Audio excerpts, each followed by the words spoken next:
Good evening friend, कैसे हैं? आशा करते सभी लोग ठीक होंगे। आज मैं अलंकार की क्लास लेके आई हूँ। एक ही क्लास में सारे अलंकार आपके क्लियर हो जाएंगे। सो वीडियो को स्किप ना करें, बिना स्किप के पूरी वीडियो देखें तो आपके अलंकार समझ में आ जाएंगे। अलंकार काव्य की शोभा बढ़ाने वाले तत्वों को अलंकार कहते हैं। अलम प्लस कार, क्योंकि यहाँ पे अलंकार का अगर अर्थ नहीं जानेंगे तो फिर कैसे समझ आएगा। कोई भी चीज़ अपन पढ़ते हैं तो उसका पहले अर्थ समझना पड़ता है। तो अलम प्लस कार, अलम का यहाँ पे अर्थ क्या हुआ? यहाँ पर अलम का अर्थ होता है आभूषण। अलंकार के भेद, अलंकार के मुख्यतः दो भेद होते हैं, अर्थालंकार, शब्दालंकार। अर्थालंकार, उपमा अलंकार, जब पंक्ति में योजक चिन्ह आ जाए व शब्द में सा सी से सरस आए तो उपमा अलंकार होता है। उदाहरण, मुख चंद्रमा सा सुंदर है, कर कमल सा कोमल है। यहाँ योजक चिन्ह भी आया, सा भी आया, यहाँ पे भी योजक चिन्ह आया, सा भी आया। तो यहाँ पे योजक चिन्ह और सा सी याद रखे, दो पॉइंट, और कौन सा अलंकार होगा? उपमा अलंकार। इसी का उल्टा होता है रूपक। जब पंक्ति में योजक चिन्ह आए और सा सी ना आए तो रूपक अलंकार होता है। सो फ्रेंड, यहाँ पे याद रखना है कि उपमा में क्या पूछा था? योजक चिन्ह सा सी आए, और इसमें रूपक में योजक चिन्ह तो आए बट सा सी ना आए तो कौन सा अलंकार होगा? रूपक। मैया मैं तो चंद्र खिलौना ले हूँ, चरण कमल बंदो हरराई। इसमें योजक चिन्ह तो आया है बट सा सी नहीं आया। इसमें योजक चिन्ह आया पर सा सी नहीं है, तो कौन सा हुआ यहाँ पे? रूपक अलंकार। चरण कमल बंदो हरराई, आई एम इम्पोर्टेंट है तो इसे IMP लगा सकते हो। कई बार ये एग्जाम में पूछा भी गया है। नमस्कार दोस्तों, कैसे हैं? आशा करते सभी लोग ठीक होंगे। आज मैं अलंकार की क्लास लेके आई हूँ। एक ही क्लास में आपको अलंकार बिल्कुल क्लियर हो जाएंगे, फिर आपको दोबारा लाइफ में कभी अलंकार पढ़ने की ज़रूरत नहीं पड़ेगी। तो यहाँ पे अलंकार की परिभाषा देखेंगे। काव्य की शोभा बढ़ाने वाले तत्वों को अलंकार कहते हैं। अगर किसी शब्द को हम पढ़ते हैं तो उसका अर्थ भी जानना होता है। तो अलम प्लस कार, यहाँ पर अलम का अर्थ होता है आभूषण। अब कौन सा आभूषण होता है? क्योंकि आभूषण वो तो नहीं जो स्त्रियां पहनती हैं, तो यहाँ पे आभूषण का अर्थ है काव्य की शोभा बढ़ाने वाले तत्व ही आभूषण होता है। अलंकार के भेद, अलंकार के मुख्यतः दो भेद माने जाते हैं, अर्थालंकार, शब्द अलंकार। सो फ्रेंड, यहाँ पे अगर मुख्यतः पूछें तो आपको दो ही भेद पे टिक करना है, वैसे तो अलंकार तीन होते हैं। नंबर 1 अर्थालंकार, इसमें उपमा अलंकार, जब पंक्ति में योजक चिन्ह आ जाए व शब्द में सा सी से सरिस आए तो उपमा अलंकार होता है। सो फ्रेंड, यहाँ पे आपको क्या याद रखना? दो ही पॉइंट याद रखना है, योजक चिन्ह आए और सा सी आए, वो कौन सा होता है? अर्थालंकार, अर्थालंकार का उपमा अलंकार। उदाहरण में देख सकते हैं, मुख चंद्र सा सुंदर है, कर कमल सा कोमल है। यहाँ पे योजक चिन्ह भी आया और सा भी आया, यहाँ इसमें भी योजक चिन्ह आया और सा, तो कौन सा होगा? उपमा अलंकार। नेक्स्ट देखते हैं रूपक अलंकार। जब पंक्ति में योजक चिन्ह आए और सा सी से ना आए तो कौन सा अलंकार होता है?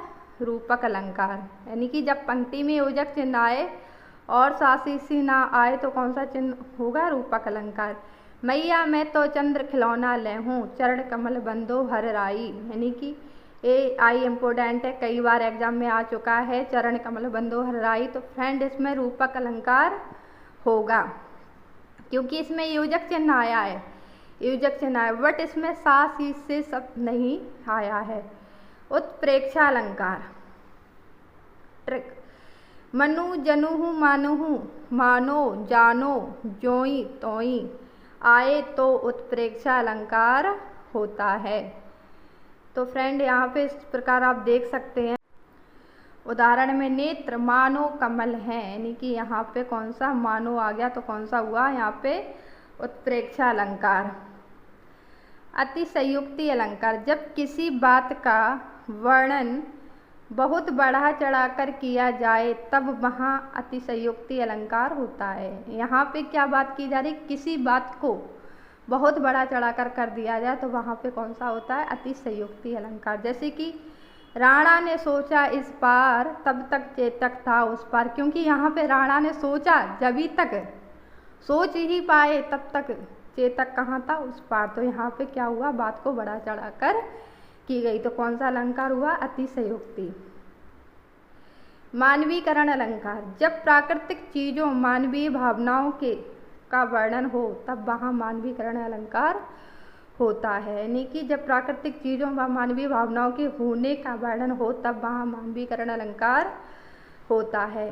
जैसे फूल हंसे कलियां मुस्कुराई, प्रभु यहाँ पे प्राकृतिक जो चीजें हैं ना उनकी भावनाओं का वर्णन किया जा रहा है। जैसे कि फूल हंसे, क्या फूल हंसते हैं, कलियां खिलती हैं? नहीं, यहाँ पे एक मानक की बात की जा रही है, पर फूल और कलियों के द्वारा। जैसे कि फूल हंसे कलियां मुस्कुराई, तो यहाँ पे प्राकृतिक चीजों का वर्णन है, मानवीकरण अलंकार। सेकेंड है शब्दालंकार, इसमें 3 है, अनुप्रास, यमक, श्लेष। तो इन तीनों को देखते हैं, अभी एक चुटकियों में हम सॉल्व कराएंगे आपको। अनुप्रास अलंकार, ट्रिक है, जब वर्ण बार बार आए तो वहाँ अनुप्रास अलंकार होता है। अनुप्रास अलंकार में क्या बताया जा रहा है कि कोई भी वर्ण बार बार आए वहाँ अनुप्रास अलंकार होता है। जैसे मधुर मधुर मुस्कान मनोहर मनुज बेस का उजियाला, चारों चंद की चंचल किरणें खेल रही थी जल थल में। तो यहाँ पे आई एम इम्पोर्टेंट लगा लेना, क्योंकि चारों चंद की चंचल किरणें खेल रही थी जल थल में कई बार एग्जाम में आ चुका है फ्रेंड, बहुत इम्पोर्टेंट है, तो इसे IMP लगा लो। और यहाँ पे माँ वर्ण कई बार आया है, तो यहाँ पे कौन सा हुआ, अनुप्रास अलंकार। चा कई बार, यानी कि चा वर्ण की आवृत्ति हुई है। यमक अलंकार, एक ही शब्द एक से अधिक बार आए और अर्थ अनेक हो। तो जैसे कि देख सकते हैं, कनक कनक ते 100 गुनी मादकता अधिकाए या खाए बौराए, नर या पा बौराए, पात बौराए। तो यहाँ पे कनक कनक 2 बार आया है, तो यहाँ पे क्या होगा, एक कनक धतूरा एक कनक सोना है। इस तरीके से फ्रेंड यहाँ पे कनक कनक का अर्थ अलग है, लेकिन एक शब्द 2 बार आया, तो कौन सा हुआ, यमक अलंकार। नेक्स्ट है श्लेष अलंकार, एक शब्द के अनेक अर्थ होते हैं। जैसे रहमन पानी राख ये बिन पानी सब सून, पानी गए न उबरे मोती मानुष शून। यहाँ पे पानी का अर्थ अलग अलग आया है, पानी शब्द 2 बार है, पर पानी एक ही बार है, बट अर्थ अलग अलग है। पानी एक तो यहाँ विनम्रता और एक मोती से है। तो फ्रेंड यहाँ पे देख सकते हैं हमारी क्लास एंड हुई है।